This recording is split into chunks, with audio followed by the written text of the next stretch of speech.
šiandien 7 Kauno dienose. Merginos, jeigu pradeda nuo 20-osios, tai pakartos po metų, po 2, ilgainiui gali netekti savo pradinių veido bruožų. Kadangi vyrutėtės buvo tokios labiau pažangios moteris, nereikia, kad vyrai bučiuotų rankas. Ir jisai sako, žiūrėkit, jūs pamatėte tikrą tragediją ir jūs bandot atrasti prasmę vietoj, kuri neturi jokios prasmės. Jaunos odos kultas, o vėliau veido odos pažeidimai, randai bei priešlaikinis senėjimas. Ką apie tai mano farmacininkai ir odos specialistai, lankysimės vaistinės ir Karaliaus Mindaugo profesinio mokymo centre, kur ruošiami profesionalai. Vis labiau susirūpinama, kad jaunuoliai ar net paaugliai įtapsėsti veido odos priežiūros manijos, naudoja suaugusiems skirtus produktus. Saugoti jaunystę skatina ir socialiniai tinklai, ypač TikTok. Ši tendencija pastebima ir Lietuvoje. Grožio prekių parduotuvėse ir vaistinėse daugėja jaunų klientų ieškančių vyresnio amžiaus žmonėms skirtų odos priežiūros priemonių. Jaunimas nesibodi net injekcijų. Ir ieško ne tik, tarkim, kremo, bet ateina su konkrečiais aktyviaisiais ingredientais. Pavyzdžiui, ieško retinolio, ieško įvairių aktyvių medžiagų, rūgščių, glikolio, pieno rūgšties. Kreipiasi klientės, kurios yra visiškai jaunos, 18 metų merginos, 20 ir 20 kelių. Tai iš tikrųjų nemanau, kad tokio amžiaus merginai apskritai reikėtų tokių injekcijų arba užpildų. Bet jos kreipiasi, nes tai yra tiesiog toks grožio kultas galbūt šiai dienai Lietuvoje pas mus. Jos atlieka botulino injekcijas, hialurono injekcijas. Taip, iš bendramžių žinau. Iš draugų, kai kurios turėjau pasidariusios tokias injekcijas. Būtent. Kokio amžiaus būdamos? Nuo 18 maždaug jau yra tikrai panelių, kurios jau darosi jas. Tos procedūros nuo senėjimo, tai tikrai dabar yra labai populiarios ir daug kas tikrai jas naudojasi tokiam procedūrom. O kokio amžiaus jau pradeda jomis domėtis? Na, gal vidutiniškai nuo 20 tokiam amžiui.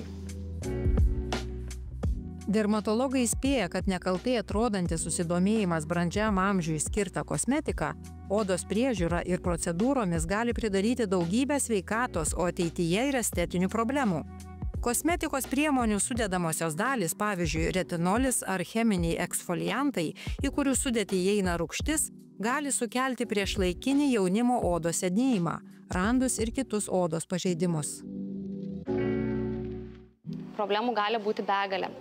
Visų pirma, tai dažnai nuo tų aktyvių ingredientų, ypač pavyzdžiui retinolio, rūgščių, vitamino C, tai turime net cheminio odos nudeginimą, šerpetojimą, odos deginimą. Kitas dalykas, tos priemonės dažnai netinka tokiai odai, kuri yra sveika. Tai tos priemonės dažnai būna riebesnės, tai užkemša jauno žmogaus poras, atsiranda net ir bėrimai. Kitas dalykas, dar turime ir finansinį nuostolį, kadangi ta kosmetika nėra reikalinga, nepasiekėme to norimo rezultato ir turime didelius išleistus pinigus. Dar ir išbalansuojame savo odą, tada jaunimas gali turėti net priešingą efektą, kadangi būna pažeidžiamos odos barjeras, tai turime kaip tik priešlaikinį senėjimą.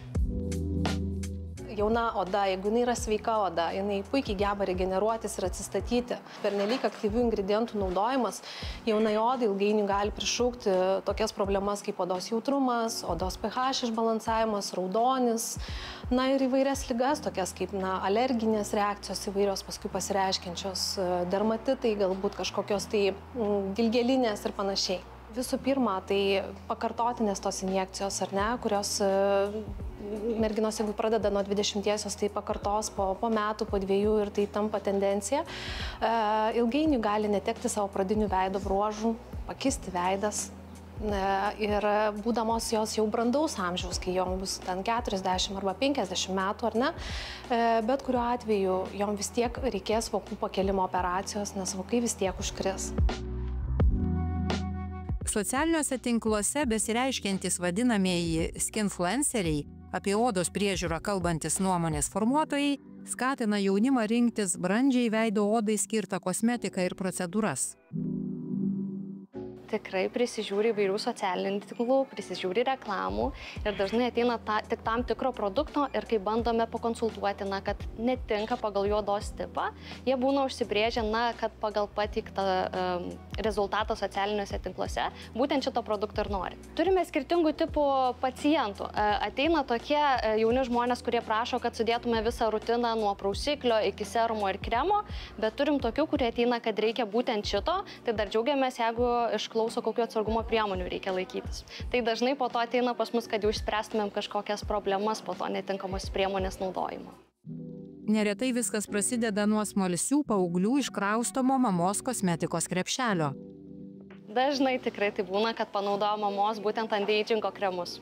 Po to ateina ieškoti dažniausiai pagalbos, kad padėtumėm išspręsti atsiradusios odos problemas.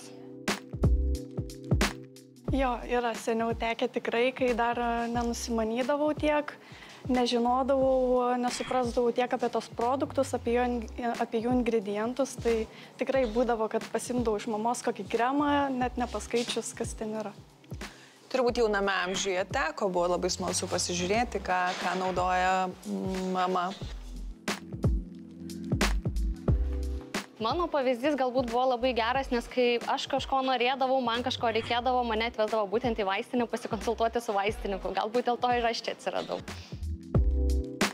Psichologai perspėja, socialinių tinklų skatinama nepriekaištingos išvaizdos siekimo manija prisideda prie psichikos sveikatos problemų, nes daugelis mergaičių kovoja su nerimu ir depresija, taip pat primetamu kūno įvaizdžiu. Daug jaunų žmonių tiesiog gyvena socialiniuose tinkluose ir tai, kas yra ten kalbama, tampa jų realybė.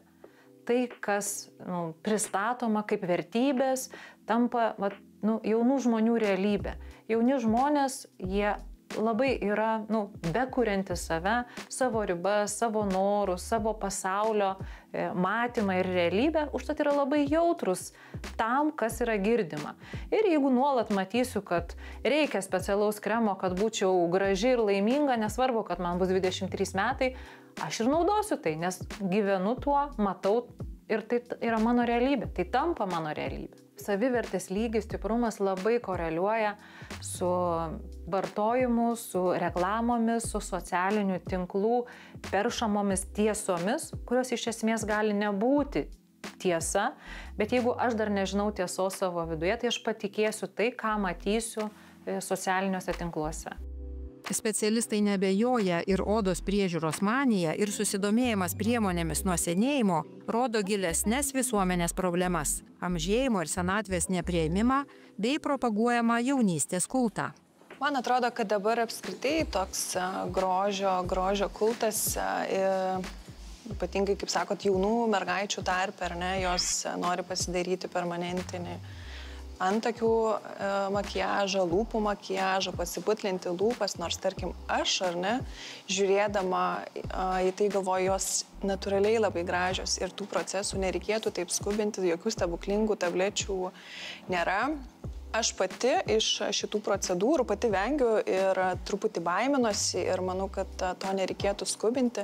Netgi mano draugių tarpe, taip 35-40 metų ir jos kiek įmanoma stengiasi natūraliais būdais rūpintis ir puoselėti savo odą, tai pavyzdžiui, masažais, atsirinkti atitinkamą kosmetiką, bet nečiumpa adatų, nes man asmeniškai pačiai svarbu, koks rezultatas bus po 20 metų, tai tikrai galvočiau, kad nereikėtų niekur skubėti.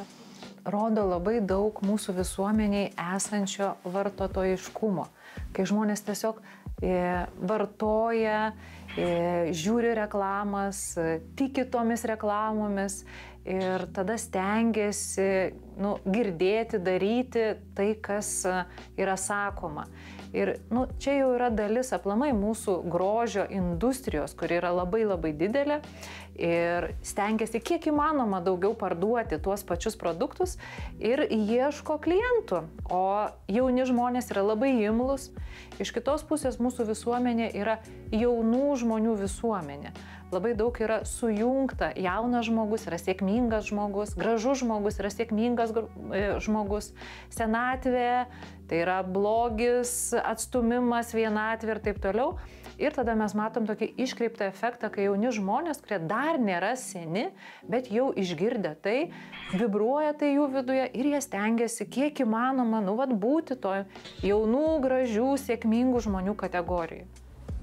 Kalifornijoje, Jungtinėse valstijose neseniai svarstytas įstatymo projektas, kurio siekta uždrausti vaikams pardavinėti senėjimą stabdančius produktus.